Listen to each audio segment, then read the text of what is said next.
We have some very exciting news for those on a fixed income. If you're on Social Security, SSI, SSDI, VA survivor, then you're going to want to tune into this video all the way into the end that is loaded with information. We have several states that have been updated that are sending out stimulus checks this year, as well as what's happening over the weekend with the U.S. debt ceiling that's going to affect millions and millions of people on a fixed income, specifically targeting those on Social Security, Medicare, and the military. With all that information being said, let's dive into the news. But real fast, thank you guys so much for tuning in. We couldn't do this without you. Your love and support means the world. Thank you guys so much that joined in the live stream yesterday. Congratulations to the winner. Please, guys, let me know if you have any other questions or would like to see anything new. But we want to make sure that we keep you updated on everything that is happening right here that affects us on a daily basis. With all that being said, if you want to join the family to have a chance to win, make sure to hit that subscribe button.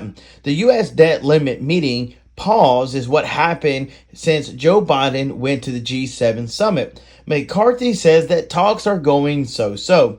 So they stopped Kevin McCarthy and they asked him, how are the meetings going? How are things looking? Is it a positive or is it a negative thing? And of course, the U.S. debt limit negotiators aren't planning to meet today, according to the people with knowledge of the matter, as the White House accused the Republicans of being unwilling to negotiate. And again, I stated this yesterday in the live stream, it's always pointing fingers at the other party and saying you're not doing your part, you're not doing your job, and it's all your fault, when they should be coming together to help one another, help each other, get things done, do what they got to do and make it happen. But no, they are just going against each other.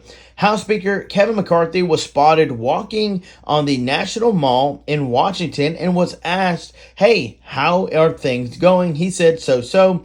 He said President Joe Biden signed earlier Saturday. He remains confident that the U.S. government can avoid a catastrophic default. Again, this results into 8 million people that could potentially lose their job if the U.S. runs into a default. The Republican lawmakers designated by McCarthy and senior White House officials last met on Friday evening after a Republican walkout that tempered optimism about an emerging deal and drove down stocks.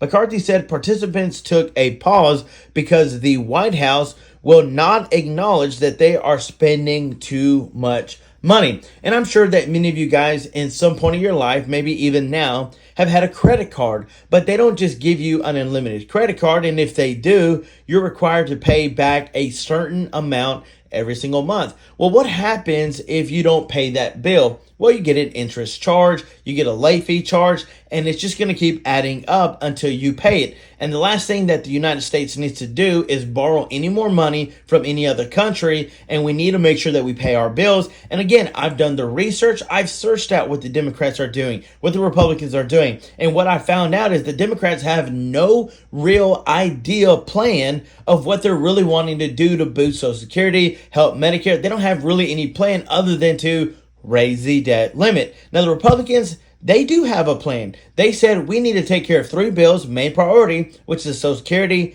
Medicare, and the military, and everything else, well, we're going to have to put it on the back burner for right now. And so at least that's some sort of structured plan, understanding that, number one, there are millions of people on Social Security, Medicare. We have military vets. We have several people depending on that government check. And the last thing that we need to do is make it harder on them. So again, I've seen both sides, and I've seen more from the Republican side than just the Democratic side. Now, of course, I had to say that in this video, many of you guys literally were going for President Trump. I seen probably 20 in a row of people that commented Trump 2024. And if that's you, then smash that like button. Let us know down in the comments below that he is your president. What we discussed yesterday was maybe it is going to take Donald Trump to come back and fix the mess that we are in.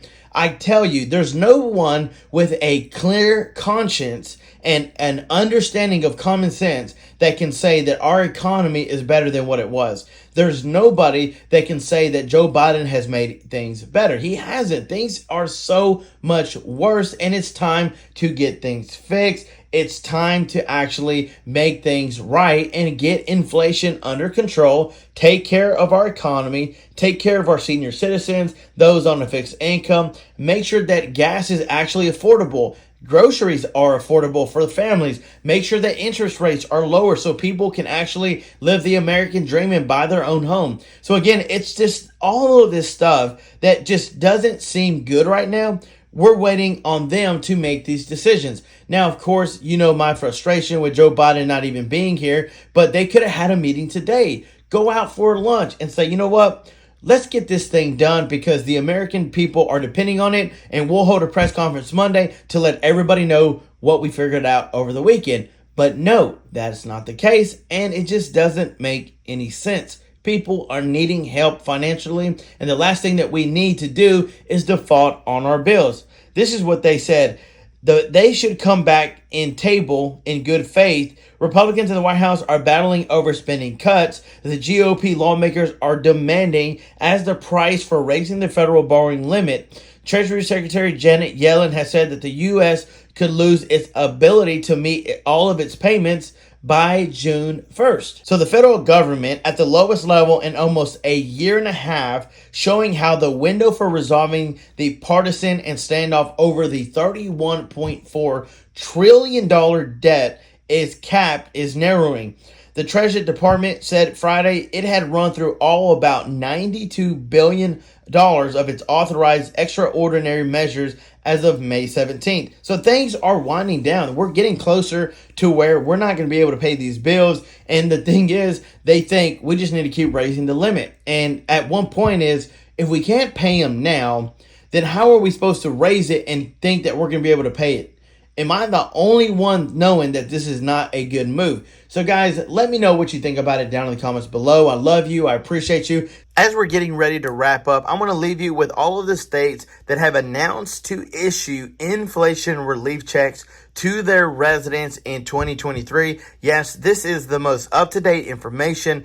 All of the states that have announced plans to send out inflation relief checks to their residents in 2023. These states include California, Colorado, Maryland, Massachusetts, New Mexico, New York, Oregon, and Vermont. Those are all of the states that have announced that they're planning to send out stimulus checks this year. Stay tuned. I've got more videos on the way. And until next time, I'm John Miro.